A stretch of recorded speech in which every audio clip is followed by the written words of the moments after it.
Lozère.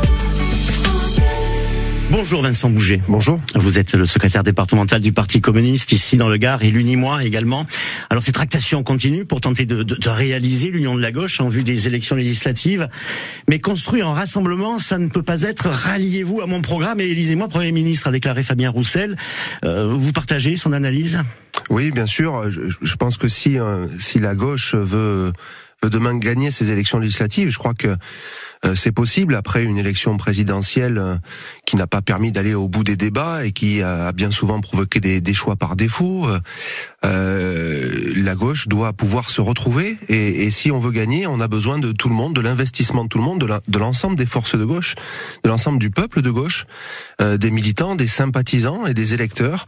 Et la diversité dans ce cadre-là est bien souvent un atout plus qu'une contrainte, à condition évidemment de trouver un projet, un programme commun, et ça je crois que c'est en train d'être travaillé. Mais aujourd'hui, moi je crois plus à la conjugaison, à l'addition des forces, plutôt qu'à l'hégémonie d'un parti sur un autre, qui on l'a vu dans l'histoire, a pas provoqué forcément des bons résultats. Mais du côté de la France insoumise, nous en parlions tout à l'heure dans le journal de 7h30, il est temps d'inventer un nouveau monde politique en quelque sorte. Il est vrai qu'avec les scores réalisés au premier tour par le PC, le PS ou les Verts, LFI est en position de force de facto. De facto, les élections présidentielles, le premier tour comme le deuxième, ont donné un certain nombre d'indications. C'est-à-dire qu'il est évident que la position aujourd'hui de la France insoumise est une position première et qu'il faut aussi partir de là. Il est évident aussi que le peuple de gauche s'est rassemblé, puis il n'y avait pas d'union à la présidentielle. Elle l'a fait en votant, en donnant un score important à Jean-Luc Mélenchon. Mais je crois aussi que les campagnes des uns et des autres ont fait grandir des idées et qu'on a besoin de les mettre à disposition aujourd'hui de ce rassemblement. Donc évidemment, Jean-Luc Mélenchon a une position première, personne ne peut le contester raisonnablement, et en même temps on a besoin de tout le monde, et on a besoin aussi sur des législatives qui marquent aussi l'ancrage territorial d'un certain nombre de candidats, puisque ça sera pas un candidat national.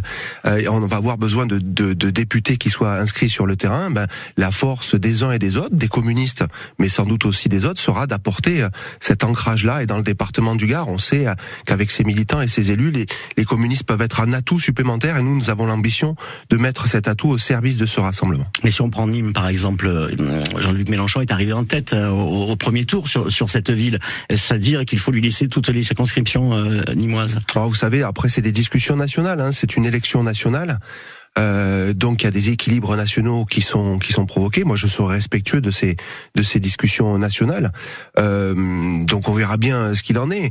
Mais je pense que dans le département du Gard, sur Nîmes, mais dans le département du Gard, on va avoir besoin de l'investissement total de l'ensemble des élus, des militants et des sympathisants du Parti communiste comme des autres. Donc il faudra trouver cette alchimie, et je fais confiance aux gens qui discutent actuellement à Paris, qui continuent à le faire. Il faut maintenant aller vite pour trouver à la fois un projet qui soit dynamique et puis un rassemblement de toutes les couleurs de la gauche. Un département du Gard qui s'était distingué aux élections départementales en réalisant justement cette union des forces de gauche, ce qui d'ailleurs l'a conduit à la victoire au conseil départemental. Est-ce que si cela échoue au niveau national, on pourrait imaginer ici dans le Gard un rapprochement de toutes les forces de gauche ? Alors c'est sûr que vous vous rappelez, il y a un an, on présentait un visage très uni sur le département, et ça a été un visage qui a permis la victoire. Et je pense que c'est un enseignement qui doit nous obliger.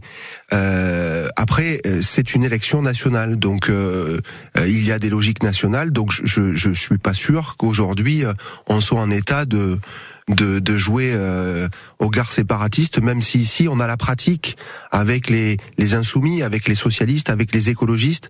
On a cette pratique-là du rassemblement et de l'union, et les communistes en sont des artisans. Et moi j'y tiens absolument, parce que je crois que c'est la formule gagnante si on veut mobiliser tout le monde. Mais aujourd'hui les élections législatives sont bien des élections nationales.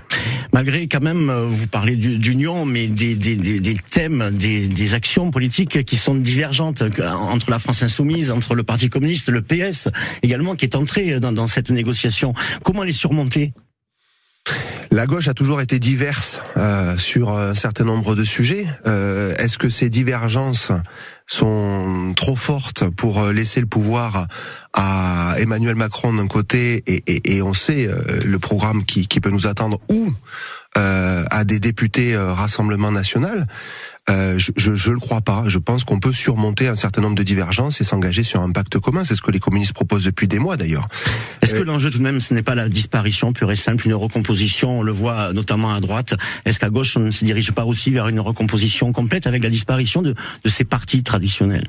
Ça, j'y crois pas beaucoup, parce que il y a une recomposition qui va se faire. Ouais. Et elle se fait en réalité depuis 2017. Et on en est encore à une étape de cette recomposition. Moi, je crois que la force, en tout cas l'utilité des idées communistes, des élus communistes, on l'a vu avec Éliane Assassi qui a soulevé au Sénat l'affaire McKinsey. On le voit localement dans des mairies que les communistes peuvent animer, ou au département, ou à la région. Je pense qu'on a besoin de tout le monde. Donc moi, je crois que l'idée communiste, elle préside en tout cas cette volonté de dépasser un système capitaliste et de travailler à la question démocratique. Et on voit qu'on est en pleine crise démocratique avec cette élection présidentielle. Et je pense que cette question-là, elle est toujours devant nous. Merci Vincent Bougie d'avoir été notre invité ce matin. Je rappelle que vous êtes le secrétaire départemental du Parti communiste dans le Gard. Bonne journée. Interview à réécouter sur francebleu.fr. Dans un instant.